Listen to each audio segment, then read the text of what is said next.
The doctor has had a lot of car thefts happen to him and he's really angry. He's decided to take his revenge on the next person who tries to steal his car. We will recap the story of the movie 4x4.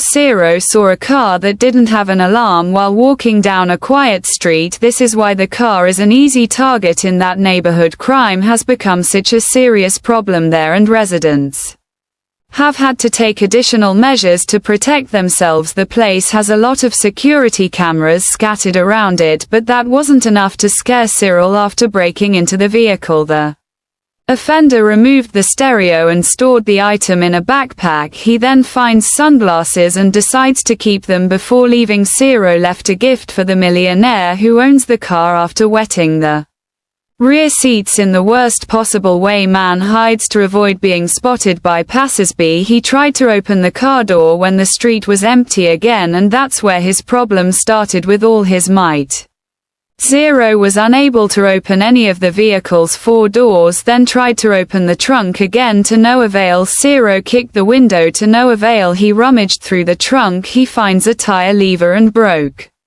the glass with that tool, but nothing hopeless happened. Ciro ripped off the panel of one of the doors and stuck his arm in to unlock the car, but all the thief managed to do was scratch his arm deeply.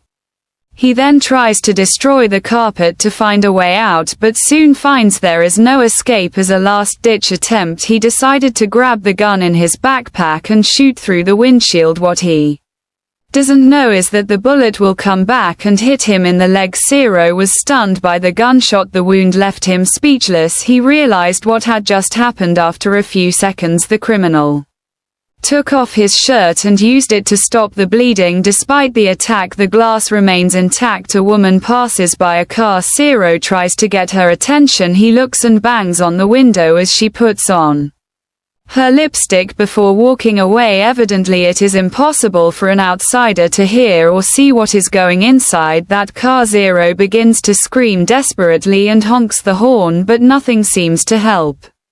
At this point, the criminal is unaware of the identity of the person who imprisoned him. In that case, all he knows is that he is in grave danger because the assailant did a thorough job of preventing the invader from finding a way to escape. The man grabs his phone in fear and calls his wife. Before he can finish the call, the battery runs out after drinking the remainder of the soda that was saved in a bottle. He loses the will to fight since the man decides to wait till help arrives. While sitting in the rear seat of the car with his own dirt, the only other person he has company with in that car is a cricket. After 24 hours, nobody had found him. Ciro wakes up dehydrated and attempts to hydrate himself by licking a few drips of water that were running from the window. When he attempts to smash the car's door, he returns the stereo and turns on some music to cheer himself up. At that very moment, the burglar receives a suspicious call through the suspicious device. He chooses to respond and Ciro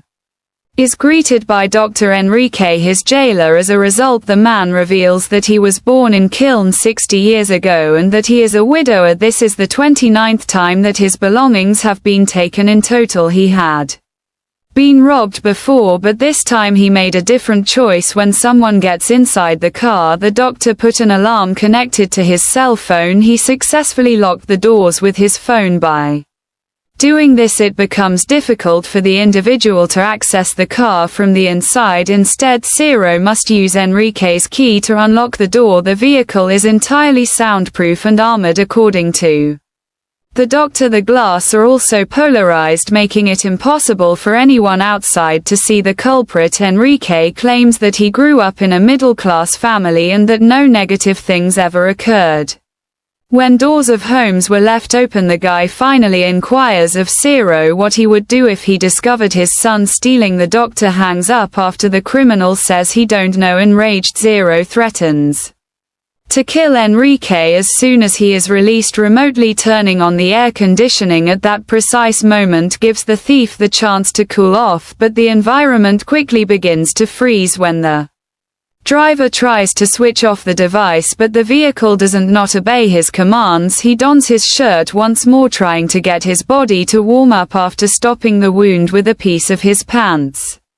Ciro covers the air vents with pieces of paper and a vehicle mat. Hours later, when he is nearly frozen, the temperature of the car starts to soften once more and the burglar gets another call. Enrique asks the same question. Upon answering the call, he inquires as to what Ciro would do if he discovered his son stealing, and the guy wants more response that he is unsure. Next, Enrique describes how his daughter's home was broken into while the woman was parking her car in the garage. 2 robbers then showed up and stole all the money and possessions, leaving them unsatisfied. Hayes spent 3 hours pointing a handgun at the head of Enrique's 5-year-old grandson. The doctor's daughter chose to transfer her family to Barcelona in search of greater protection. Section T. When Enrique narrates this story, the phone is cut off and a police car approaches. Upon seeing the cops approaching the car, Ciro's heart begins to flutter with hope. The man shouts and bangs on the windows as a cop exits the automobile and inspects the vehicle, yet the guard just issues a parking penalty because he cannot see anyone inside. Ciro notices the rain falling outside that afternoon as he suffers from thirst. Enrique phones him again and inquires about his name, surname, and ID number. The man would receive water in exchange for this information, saving his life. The doctor instructs the criminal to check the wash hose in the back of the car. After he agrees to comply with his jailer's orders, Ciro grabs the bottle and drinks some contaminated water. His current main issue is hunger. The man is in grave risk of starving to death if this keeps happening. The following morning, the man is still determined to his goal of destroying the door, but he is weak and hurt and realizes that he won't be able to escape on his own. He admits to Enrique that he had a fever as a result of accidentally shooting his leg with a rifle. The doctor asks about the state of the wound and turns on the heater while talking about his day. Enrique claims that when he went to collect his checkup results that morning, he learned that his cancer had spread throughout his body. If everything goes according to plan, the doctor will have a little over a year to live. Ciro feigns when the man describes the 28 robberies he endured, passes out, and when he wakes up he is convinced he doesn't have long to live. The robber decides to devour a sheet of paper he took from a book since his hunger is so intense. In order to avoid dying of dehydration, the criminal starts to personalize the interior year of the car, giving a sign that he was there. To anyone who ultimately finds the vehicle, his biggest concern was that his body would be thrown somewhere and his family would never know what happened to him. Ciro starts gathering the liquid for his own body and then re-drinks it. The man could never have dreamed that he would live in such abject conditions, not even in his wildest nightmares. Later that day, a second man shows up and tries to break into the 4x4 car. However, 2 men approach and begin beating him up before he completes the deed. The criminal, who hasn't even finished the robbery, is beaten up by neighboring bystanders. He is taken to the police station. As soon as the police show up, he considers eating the insect that has been keeping him company for the past 2 days, since he is so hungry at night. After all, the insect is in his precarious a situation as he is, he decides to let him live. He has awakened many hours later by a new call from Enrique. He tells him he has a candy stashed in the rear of the brake and that he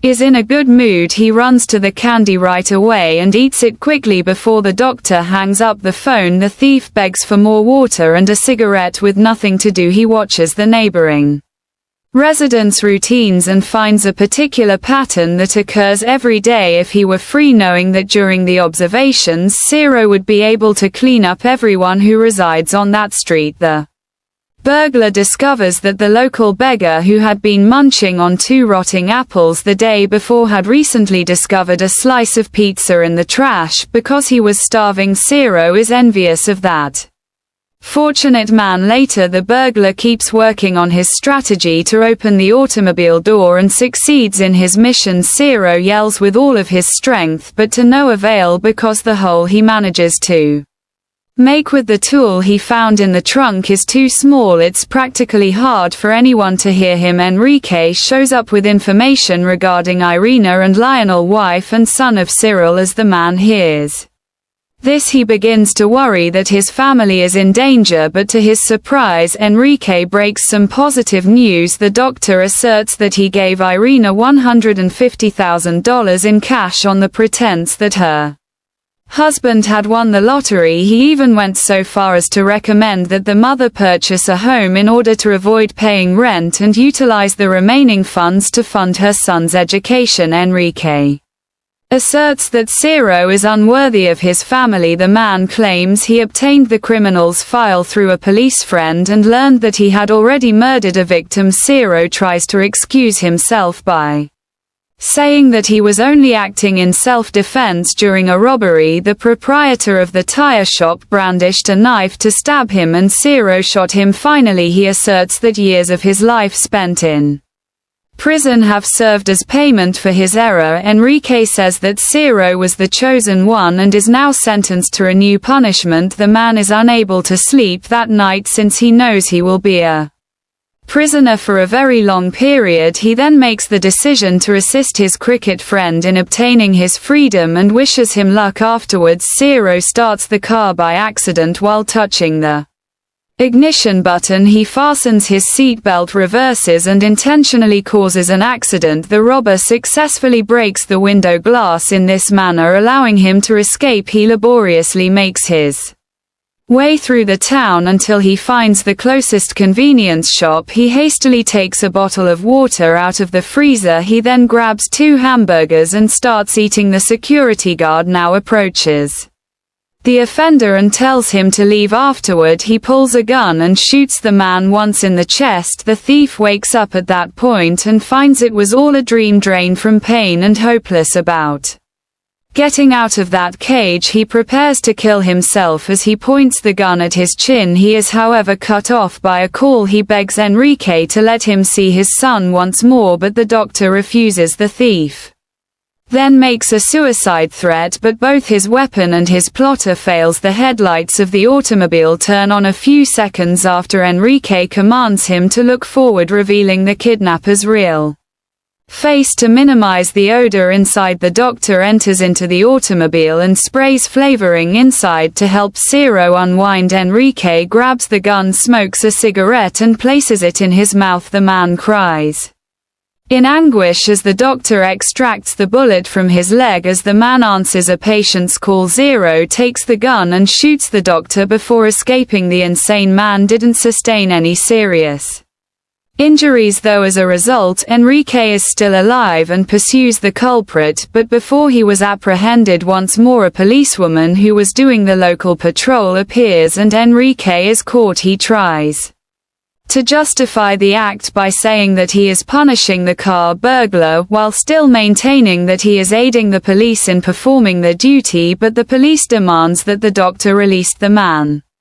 and points a revolver at him. The situation is still the same 2 hours later. Enrique tells Ciro he only wants one thing, the administration of justice, and refuses to let him go. The man takes advantage of the presence of journalists and onlookers on duty to take advantage of the situation. He states that it is up to the audience to determine whether the doctor should execute the criminal or release him. After asking them what they think should be done with him, when the police noticed that people are in favor of the doctor, they decide to contact Mario to get involved in the situation.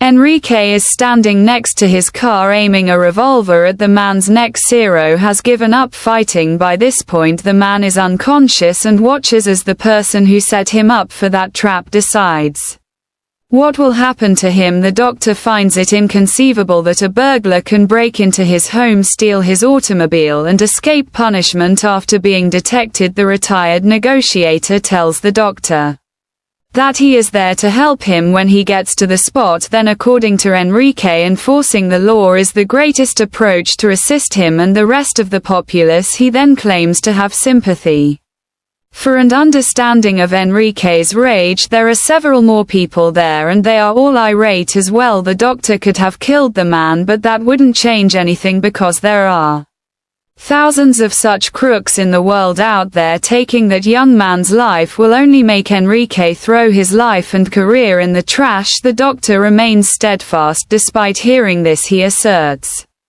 That even if his actions don't change the world, at least he is making an effort, because otherwise leaving the country would be the only option, like his daughter did then. According to Romario, Enrique has already fulfilled his obligation because it appears Ciro has taken the lesson to heart. He begs the man to let the criminal go, but the doctor instead turns back to the nearby onlookers who has been robbed there. He inquires, despite the fact that their homes currently have sophisticated security systems and bars on the windows, the majority of people raise their hands to get Enrique's attention. After disposing of all the weapons and with the doctor's okay, the police negotiator offers him some water. A policewoman approaches him and hands him a bottle, and she leaves. Enrique leans down and gives the policewoman's hand a kiss on the back. The man takes a sip before passing the bottle to Ciro, who is at that point severely dehydrated. Mario comes up and requests once more that Enrique free the man. He says that his wife has passed away and they have not had any children, therefore Armadillo lives alone as he has no relatives and few friends. Currently he can only get by on his meager retiree salary. The negotiator says all of this to demonstrate that he has nothing to lose, and says that when everything is said and done he wants to invite Enrique over to his place for a beer at that time. The doctor thinks of his daughter and understands that she does not deserve to be remembered as the daughter of the doctor who took the life of a robber. The man decides to release Ciro and then gets into his car because this was not the memory he wanted to leave behind before he departed. The culprit is then taken into custody by the police and handcuffs. The folks in the area find it hard to comprehend that the doctor let go of that man after holding him for 5 hours while the cops attempt to apprehend Enrique. Ciro is placed inside the vehicle, then Mario only sees the doctor's arm. Placing a countdown clock on the roof of the car, he swiftly discerns that it is a bomb and requests that the officers back away. Enrique is burned alive once the car explodes. Everyone is baffled by how that unusual case turned out, but Ciro exhales a sigh of relief knowing that he survived the most terrifying heist of his life. So how would you rate this film? If you have any comments, please post them below. If you like the video, be sure to like it and subscribe for future